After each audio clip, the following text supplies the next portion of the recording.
Assalamualaikum warahmatullahi wabarakatuh. Kembali lagi dengan saya Niki Rama Putri, NIM 1900269 dari jurusan Administrasi Pendidikan Fakultas Ilmu Pendidikan Universitas Negeri Padang. Nah, kali ini kita akan membahas materi terkait dengan sejarah perkembangan public relations atau manajemen kehumasan. Berbicara mengenai public relations, pasti erat hubungannya dengan masyarakat atau publik umum. Nah, hubungan masyarakat dengan PR adalah suatu usaha yang sengaja dilakukan bahkan secara detail untuk menciptakan saling pengertian, saling pemahaman antara lembaga dengan masyarakat. Perkembangan public relations di bangsa Indonesia relatif masih baru, tetapi perkembangannya di kancah internasional itu tidak menjadi sesuatu yang asing lagi bagi mereka. Ilmu dari PR itu sendiri mulai muncul pada abad ke-20 di negara Amerika karena adanya kemajuan dalam berbagai bidang kehidupan di sana. Sebenarnya persoalan public relations itu telah terjadi atau telah ada sejak zaman-zaman dahulu kala. Salah satu kita ambil contoh adalah penyambutan yang dilakukan oleh Ratu Balkis, di mana dia akan mengadakan penyambutan atau mengadakan suatu upacara yang meriah untuk menyambut kedatangan Nabi Sulaiman. Jadi proses penyambutan Ratu Balkis terhadap kedatangan Nabi Sulaiman itu merupakan suatu bentuk yang bertujuan untuk menjaga hubungan baik atau memunculkan perasaan nyaman atau juga aman. Nah, dari itulah hal itu merupakan suatu bentuk dari PR itu sendiri, dan itu telah ada sejak zaman dahulu. Lalu yang kedua, kita ambil contoh penyambutan Mark Antony yang dilakukan oleh Ratu Cleopatra, di mana Ratu Cleopatra mendesain semenarik mungkin dari kedatangan Mark Antony, karena dia akan untuk menyambut kedatangan Mark Antony, hal itu akan memunculkan perasaan ketenangan, memunculkan perasaan keamanan, sehingga terciptanya hubungan yang luar biasa di antara mereka.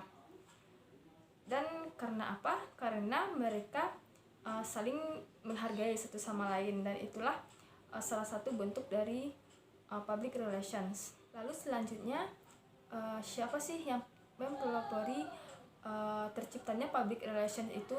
Nah, adapun yang mempelopori PR itu sendiri adalah Bapak PR internasional adalah A.V. Ledbetter-Lee, atau yang lebih dikenal dengan sebutan A.V. Lee, di mana dia adalah seorang putra negarawan di Georgia, Amerika Serikat. Dan A.V. Ledbetter-Lee ini merupakan lulusan Princeton dan seorang reporter bisnis di koran New York. Kegiatannya di bidang public relations dimulai pada tahun 1906, di mana pada saat itu sedang terjadi industri batubara, di mana di negara Paman Sam atau Belanda sedang mengalami kesulitan yang disebabkan oleh pemogokan kaum buruhnya. Nah, timbulnya pemogokan para pekerja yang mengancam kelumpuhan industri batubara, menyebabkan munculnya gagasan atau ide di benak Lee untuk menengahi dengan bagi keuntungan antara kedua belah pihak, yakni dari para industriawan dan para pekerja.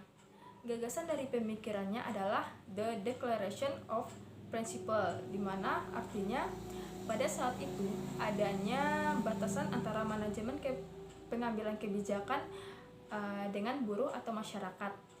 Maka dari itu, A.V. Lee inilah yang menyembatani dan membuat publik yang selama ini tidak diperhitungkan keberadaannya sekarang dibawa serta untuk memperhitungkan pendapatnya dari publik.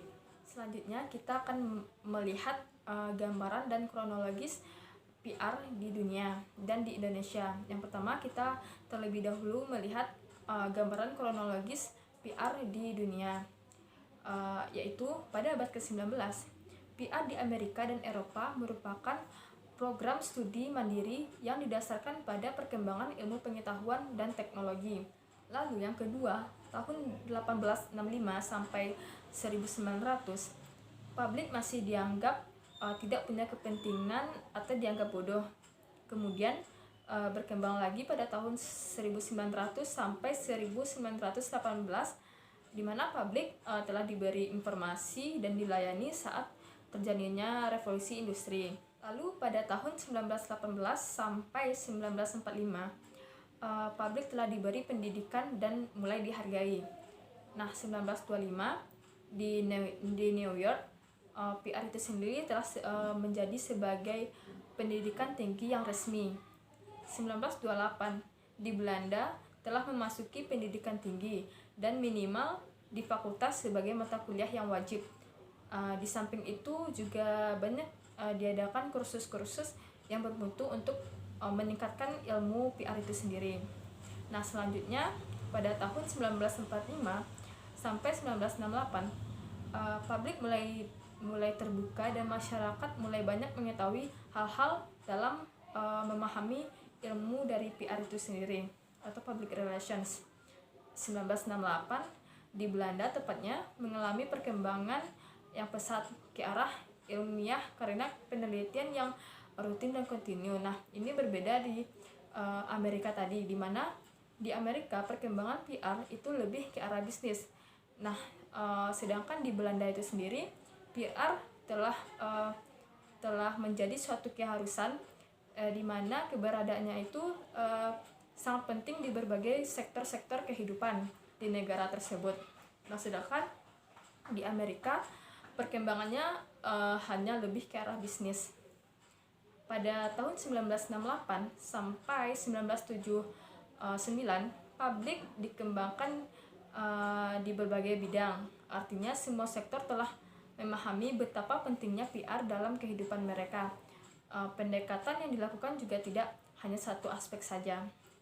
Lanjut ke 1979 sampai 1990, PR telah menjadi suatu profesional atau secara internasional memasuki globalisasi dalam perubahan mental dan kualitas. Di sini sudah mulai established, tidak satupun orang di negara itu yang tidak memiliki keilmuan tentang PR atau public relations. Nah, lalu pada tahun 1990 sampai dengan sekarang, PR telah sangat berkembang pesat sekali. Nah, adapun yang mempengaruhinya adalah yang pertama, perubahan mental, kualitas, pola pikir, pola pandang, sikap, dan pola perilaku secara nasional dan internasional.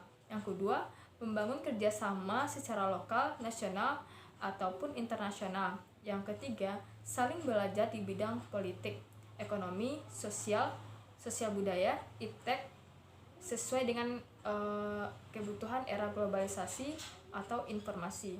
Nah, lalu kita lihat lagi perkembangan public relations di Indonesia. Perkembangan public relations di Indonesia tentu sangat jauh ketinggalan di internasional, di mana internasional lebih dulu mengenal PR daripada Indonesia. Tapi di Indonesia sendiri PR itu telah ada sejak 1944, di mana Alwi Dahlan pada konvensi Humas pada tahun 1944, sejarah Humas adalah di Indonesia sejak tanggal 18 Agustus 1945 ketika Bung Karno memutuskan menunda sidang PPKI ketika memberikan keterangan pers mengenai pemilihan presiden sebelum merumuskan undang-undang dasar. Nah, selanjutnya menurut M. Linggar juga praktik Humas itu sudah ada sejak zaman Mataram atau sejak Penembahan Senopati mengumumkan bahwa ia dan keturunannya merupakan pasangan dan mendapatkan lindungan dari Ratu Pantai Selatan, yaitu Nyi Roro Kidul. Menurut salah satu versi sejarah, usaha itu dimaksudkan untuk menyaingi pengaruh pada adipati di pesisir utara Jawa yang kekuasaannya direstui oleh para sunan atau wali yang sangat disegani. Tapi kita sepakat dalam keotentikan sejarah, maka Humas otentik sejak proklamasi 17 Agustus pada tahun 1945. Kemudian pada saat itu juga proyek Mercusuar membentuk citra dengan adanya Radio Republik Indonesia dan TVRI. Terkait proklamasi, bahkan dalam perkembangannya ada juga Depen, Setnek, Jubir, dan Depkominfo. Selanjutnya pada tahun 1962 merupakan cikal bakal pembentukan humas secara resmi melalui Presidium Kabinet Perdana Menteri Juanda. Lalu lanjut tahun 1967 sampai 1971 terbentuk suatu wadah berbentuk Badan Koordinasi Kehumasan Pemerintah. Pada tahun 1967 juga didirikan koordinasi antara humas, departemen atau lembaga tinggi negara yang disingkat BAKOR. Lalu tahun 1972 sampai 1993 muncul public relations di kalangan profesional pada lembaga swasta umum yang ditandai dengan didirikannya suatu wadah profesi humas, yaitu Perhumasan pada tanggal 15 Desember 1972. Adapun pendirinya adalah Wadiman Widyodiningrat, Marah Jones, Nana Sutresna, dan yang dimana diketuai pada saat itu Marah Jones. Lalu pada tanggal 10 April 1987 di Jakarta tepatnya dibentuk suatu wadah profesi humas yang disebut APRI, yang artinya Asosiasi Perusahaan Public Relations Independen, yang merupakan suatu wadah profesi berbentuk organisasi dari perusahaan independen yang bertujuan yang pertama mewujudkan fungsi PR yang jujur, bertanggung jawab sesuai dengan kode etik. Yang kedua, memberikan informasi terhadap klien. Bahkan APRI memberi nasihat dalam public relations itu. Nah, yang ketiga, mengembangkan kepercayaan umum atas public relations. Nah, lalu yang terakhir pada tanggal 27 November 1995 terbentuknya Himpunan Humas Hotel Berbintang. Baiklah, hanya sekian yang dapat saya sampaikan terkait materi sejarah perkembangan PR di dunia dan di Indonesia. Jika ada kesalahan dalam menyampaikan materi, saya mohon maaf. Assalamualaikum warahmatullahi wabarakatuh.